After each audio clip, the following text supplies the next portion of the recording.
এবার খুব বৃষ্টি হচ্ছে, চারিদিকে তো জল জমে একেবারে একাকার। মহারাজ, বৃষ্টিটা খুব জরুরি ছিল, যা গরম পড়েছিল, আমরা তো গরমের জ্বালায় হাঁসফাঁস করছি। তা মন্ত্রী, তুমি কিছু বলছো না যে, কি হলো? সবই তাঁর ইচ্ছে মহারাজ। তিনি রাখলে রাখবেন, তিনি চলে যেতে বললে চলে যেতে হবে।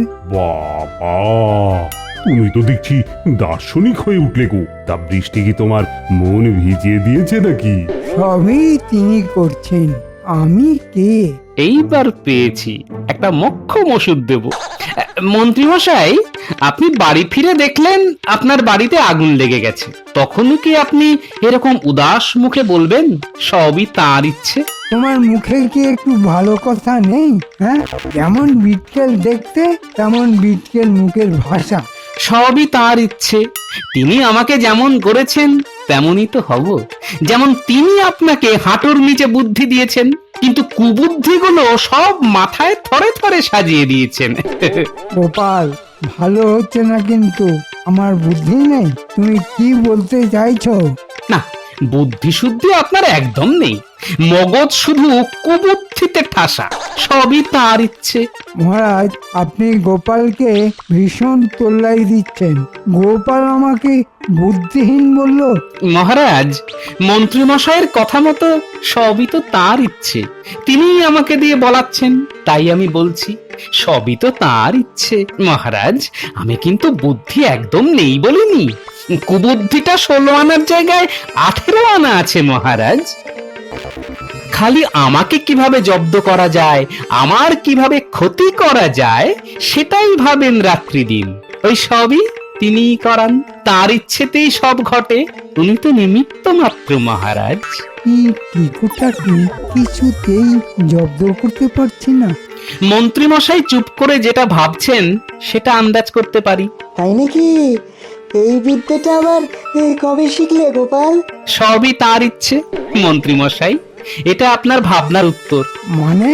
আপনি মনে মনে যেটা ভাবছিলেন সেটা হলো, এই গোপালটাকে আমি কিছুতেই জব্দ করতে পারি না, কি তাই তো? সবই তার ইচ্ছে।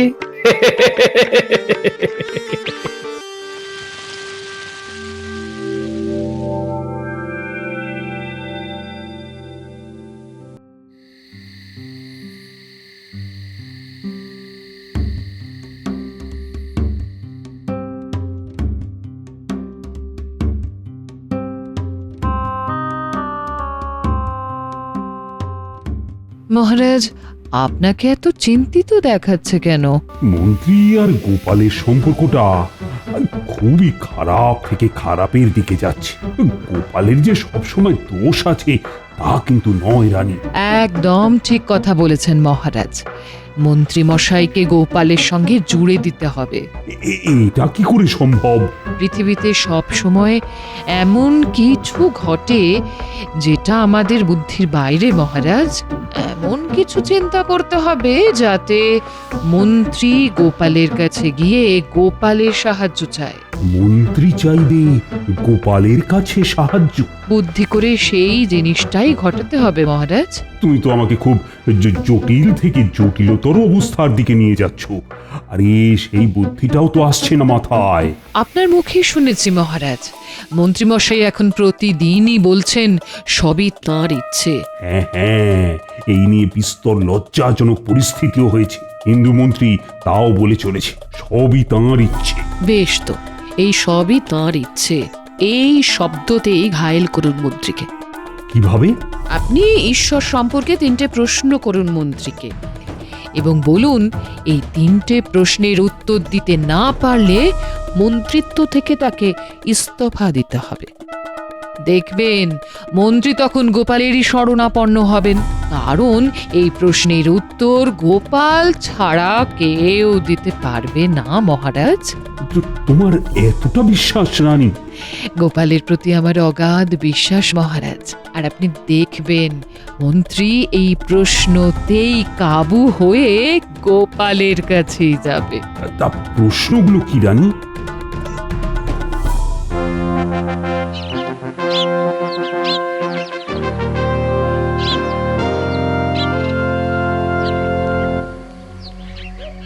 মন্ত্রী, আমাকে এই 3টি প্রশ্নের উত্তর দিয়ে সন্তুষ্ট করতে হবে, নতুবা তোমার মন্ত্রিত্ব পদ থেকে ইস্তফা দিতে হবে। প্রথম প্রশ্ন, ঈশ্বর কোথায় থাকেন?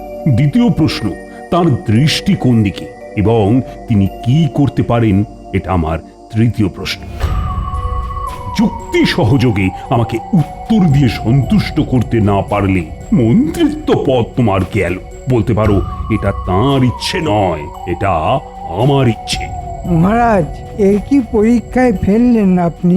বাহ, তুমি মন্ত্রী হবে, তোমার বেতন বাড়বে, তা সেটা পেতে গেলে যে বুদ্ধি খরচ করতে হয় মন্ত্রী। হ্যাঁ, বুদ্ধি খরচ করে যুক্তি সহকারে আমাকে উত্তর দিয়ে খুশি করো। আর যতদিন তুমি আমাকে এর উত্তর না দিতে পারো ততদিন আমি তোমার মুখদর্শনই করব না।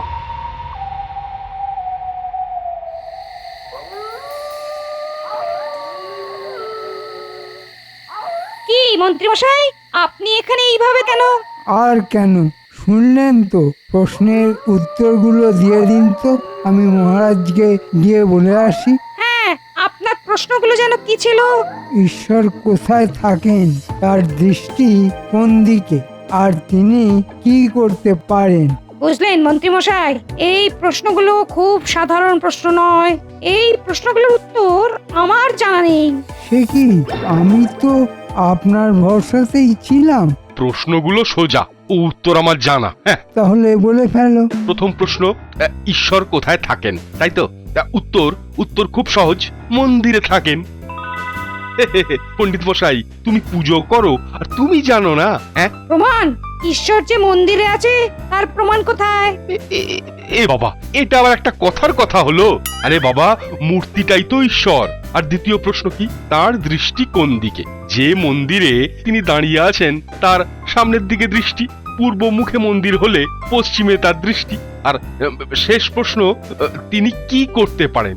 এই যে তিনি মানুষ সৃষ্টি করেছেন। হ্যাঁ, তার মানে তিনি মানুষ সৃষ্টি করতে পারেন।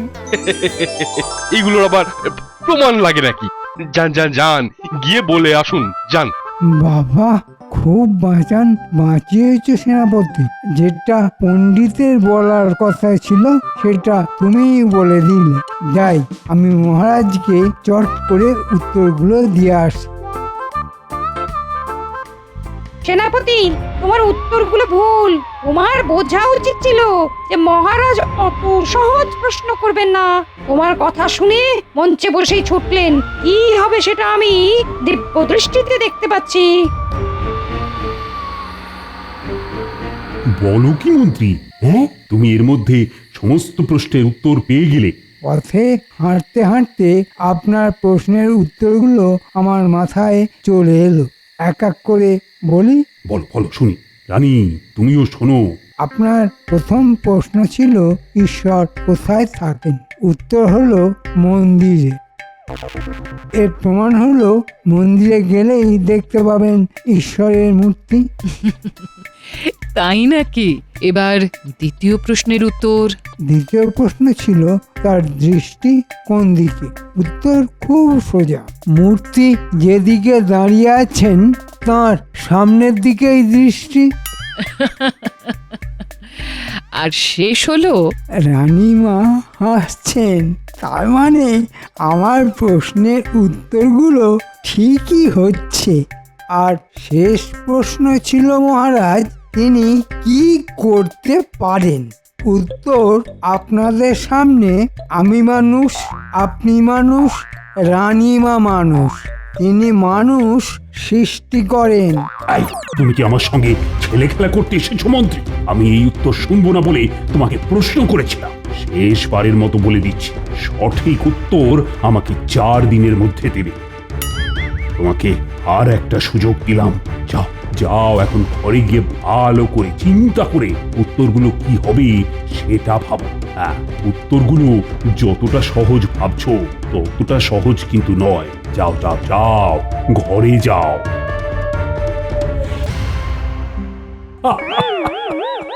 এই বুদ্ধি নিয়ে মন্ত্রী নাকি আমার রাজ্যের মন্ত্রী হলো। আপনাকেও বলিহারি মহারাজ, এই মন্ত্রী নিয়ে আপনি আপনার কাজ চালাচ্ছেন, আপনার ক্ষমতা আছে। না না, আমার তো গোপাল আছে। হুম,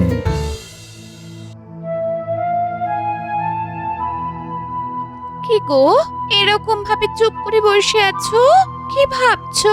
মহারাজ, আমার মন্ত্রিত্বের পরীক্ষা নিচ্ছে গিন্নি। আমাকে 3টে প্রশ্ন দিয়েছে, তার উত্তর 4 দিনের মধ্যে দিতে হবে। কি বলো কি? মহারাজ মন্ত্রী মশাইয়ের পরীক্ষা নিচ্ছেন? এতদিনে একটা কাজের কাজ করছেন গো।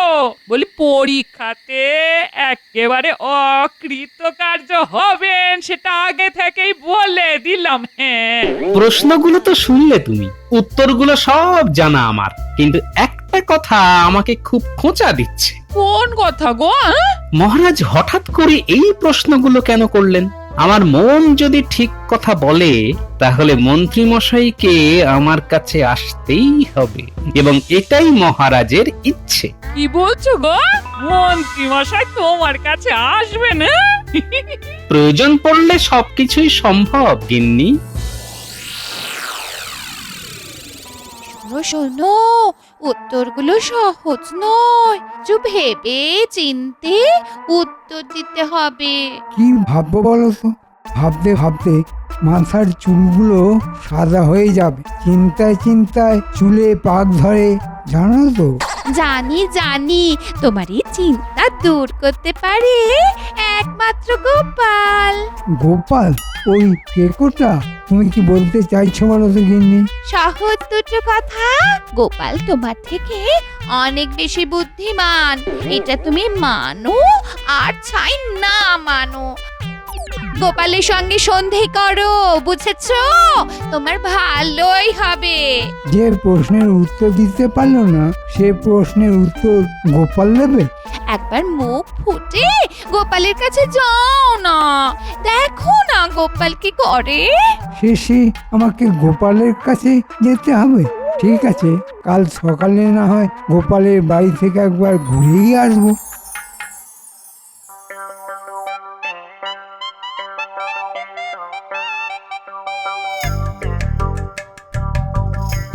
গোপাল, গোপাল, গোপাল বাড়ি আছো? মন্ত্রী মশাইয়ের গলা সাত সকালে। কি হলো বলো তো? কি আর করা যাবে, এখন মন্ত্রী মশাইয়ের মাথায় কুকুর পাগল অবস্থা। কালকে বললাম না গিন্নি যে মন্ত্রী মশাইকে আসতে হবে আমার কাছে, মহারাজের তাই ইচ্ছে। এই তোমার কাছে একটু এলাম গোপাল, আমাকে একটু সাহায্য করতে হবে। কিসের সাহায্য মন্ত্রী মশাই? আপনার সঙ্গে আমার তুলনা চলে না তো। বলুন, কিসের সাহায্য আপনাকে করতে হবে? গোপাল, যা বলেছি সেগুলো মনে রাখতে নেই, মানুষ তো বদলায়, তাই না? হ্যাঁ, বদলায় তো। কেমন অবস্থায় পড়লে মানুষ বদলায় বই কি। আজ থেকে ঠিক করেছি তোমার কথায় আর রাগ করব না। তা বলুন, আমি আপনাকে কি সাহায্য করব? গিন্নি তুমি যাও, দাঁড়িয়ে থেকো না। সকালবেলা মন্ত্রী মশাই এসেছেন, অন্তত একটু মুড়ি বাতাসা দিয়ে ওনাকে অভ্যর্থনা জানাও। হ্যাঁ হ্যাঁ, এই আমি যাচ্ছি গো। হ্যাঁ হ্যাঁ, এক্ষুনি যাচ্ছি। হ্যাঁ,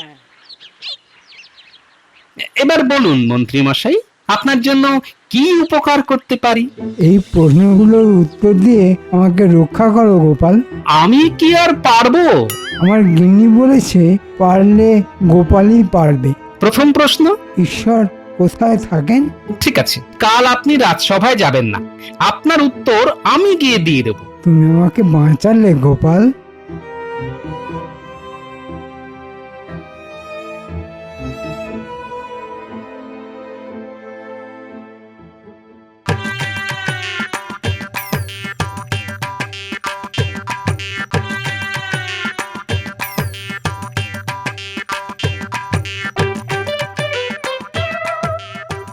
মহারাজের জয় হোক। মহারাজ, মন্ত্রী মশাইয়ের উত্তরটা দিতে আমি এলাম।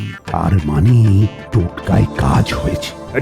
ঠিক আছে ঠিক আছে, তুমি বলো তো, বলো। উত্তরটা খুব সোজা, তাই মন্ত্রীর বদলে আমি দিতে এলাম। মহারাজ, এই প্রশ্নের উত্তর শুনতে হলে যে উত্তর দেবে সে হলো গুরু। তাই সে উচ্চাসনে বসে প্রশ্নের উত্তর দেবে আর মহারাজকে বাধ্য ছাত্রের মতো নিচে বসে উত্তর শুনতে হবে। এসো এসো, তুমি আমার আসনে বসো। ধন্যবাদ মহারাজ। এবার বলো তো। মহারাজ, আপনার প্রশ্নটা যেহেতু আধ্যাত্মিক, তাই উত্তরটাও দিতে হবে আধ্যাত্মিক ভাবে। এক পাত্র দুধ আনতে বলুন না মহারাজ। প্রহরী, এক পাত্র দুধ নিয়ে এসো। হ্যাঁ, গোপাল ঠিক জায়গাটা ধরেছে। গোপালের সাহস আছে। এই নিন মহারাজ, দুধ ভর্তি পাত্র। মহারাজ, মাখনের উৎপত্তি কোথা থেকে? দুধ থেকে? মহারাজ, আপনি এই দুধ থেকে মাখন বার করে দেখান। সে কি গোপাল, মাখন বার করা কি সহজ কাজ? দুধ মন্থন করে তো মাখন বার করতে হয়। নির্জনে বসে একাগ্র চিত্তে মন্থন করতে হয়। একদম সঠিক কথা বলেছেন মহারাজ। যেরকম ভাবে মন্থন করে মাখন বার করতে হয়, ঠিক সেই রকম ভাবে একাগ্র চিত্তে ঈশ্বরকে স্মরণ মনন করলে ঈশ্বর আপনা আপনি আসেন। ঈশ্বর মন্দিরে থাকেন না, মানুষের মনেই তিনি থাকেন। আপনার প্রথম প্রশ্নের উত্তর পেয়ে গেলেন মহারাজ। পেয়ে গেলাম গোপাল। ধন্য ধন্য তুমি। না মহারাজ, ধন্য আমি না, ধন্য মন্ত্রী মশাই। এ আমি জানি এটা কার বুদ্ধি গোপাল। আমি চাই মন্ত্রী তোমার সাথে মিলে যাক। এবার দ্বিতীয় প্রশ্নের উত্তর, মানে ঈশ্বরের দৃষ্টি কোন দিকে? এই প্রশ্নের উত্তর দেবার আগে ঘরের দরজা জানলা সব বন্ধ করে দিতে হবে। ঘর অন্ধকার না হলে এই প্রশ্নের উত্তর তো দিতে পারবো না মহারাজ। প্রহরী, ঘরের দরজা জানলা সব বন্ধ করে দাও।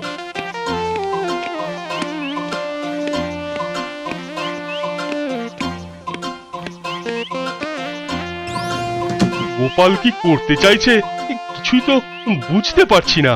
গোপালকে যা ভাবতাম সেটা কি ভুল ভাবতাম? অবশ্যই এই গোপাল মূর্খ নয়। মহারাজ, ঘর এখন অন্ধকার, এবার একটা প্রদীপ জ্বালানো হোক। প্রহরী, আরে প্রদীপ জ্বালো। এই যে মহারাজ, প্রদীপ জ্বালিয়ে দিলাম। ঘরের কোন দিক থেকে আলো আসছে মহারাজ? ঘরের সব দিক থেকে আলো সমানভাবে পড়ছে। ঠিক তেমনি ঈশ্বরের দৃষ্টি সমানভাবে পড়ে। সাধু সাধু, কি সুন্দরভাবে প্রমাণ সহ গোপাল বুঝিয়ে দিল মহারাজ। এসব মন্ত্রী মশাইয়ের জবাব, আমি তো নিমিত্ত মাত্র। আবার বিনয়। মন্ত্রীর যে কতটুকু ক্ষমতা সে তো আমার জানা আছে। এবার তৃতীয় প্রশ্নের উত্তর। তৃতীয় প্রশ্নের উত্তর দেওয়ার আগে মন্ত্রী মশাইকে এখানে আসতে বলতে হবে মহারাজ। প্রহরী, মন্ত্রীকে ডেকে আনো। যে আজ্ঞে মহারাজ।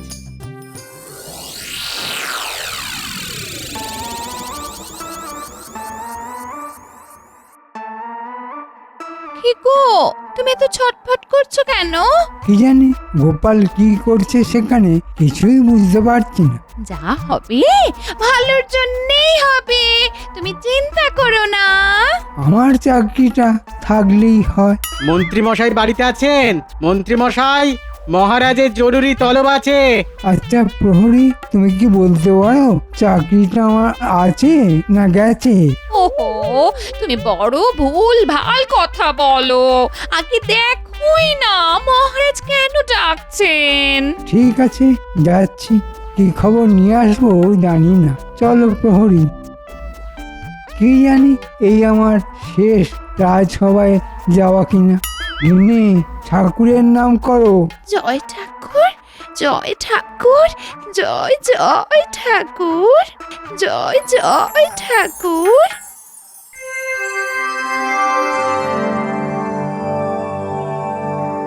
তা মন্ত্রী এখানে এসে কি করবে?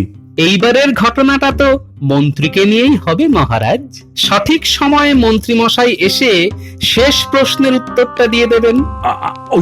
ওই তো মন্ত্রী এসে গেছে। এ বাবা, একই দেখি সিংহাসনে গোপাল বসে আর গোপালের পায়ের কাছে মহারাজ। তার মানে আজ আমার গরদানে যাবে, চাকরিও হয়ে যাবে। হায় হায় হায়, বউয়ের বুদ্ধিতে কেন গেলাম? গোপাল যে একটা ভাঁড় সেটা তো আমি জানতাম। আমার মাথা ঘুরছে, পা পা টলমল করছে, জিভটা কেমন শুকিয়ে আসছে। আমি আমি তোমার চোখে অন্ধকার দেখছি। আসুন মন্ত্রী মশাই। হ্যাঁ, কোথায় আসবো? তুমি তো আমাকে মাঠে বসিয়ে দিলে। আমার মাথা ঘুরছে, পা টলমল করছে। এ কি করলে গোপাল? তুমি আমার এভাবে বদলা নিলে? হায় হায় হায় হায়। এ কি মন্ত্রী মশাই যে মেঝেতেই বসে পড়লেন। এটাই হলো মহারাজের তৃতীয় প্রশ্ন। তিনি কি করতে পারেন? ঘাবড়াবেন না মন্ত্রী মশাই, আপনার কোনো দোষ নেই। আসলে এটাই বোঝাতে চেয়েছি ঈশ্বর কি না করতে পারেন। মহারাজকে মাটিতে, আর গোপাল যে মহারাজের সভার বেতনভুক কর্মচারী, সে মহারাজের সিংহাসনে, আর দেশের মন্ত্রী মাটিতে গড়াগড়ি খাচ্ছেন। আশা করি প্রমাণ করতে পেরেছি তিনটে প্রশ্নের উত্তর সঠিকভাবে দিয়ে। অসাধারণ গোপাল, তুমি অসাধারণ। তোমার জন্যই মন্ত্রীর চাকরিটা বাঁচল। মন্ত্রী, এবার থেকে গোপালের সঙ্গে সদ্ভাব রেখে চলবে, এটাই আমার এবং রানীমার ইচ্ছে। আজ আমি গোপালের জয়ধ্বনি দেব। জয় গোপালের জয়, জয় গোপালের জয়। সাধু সাধু।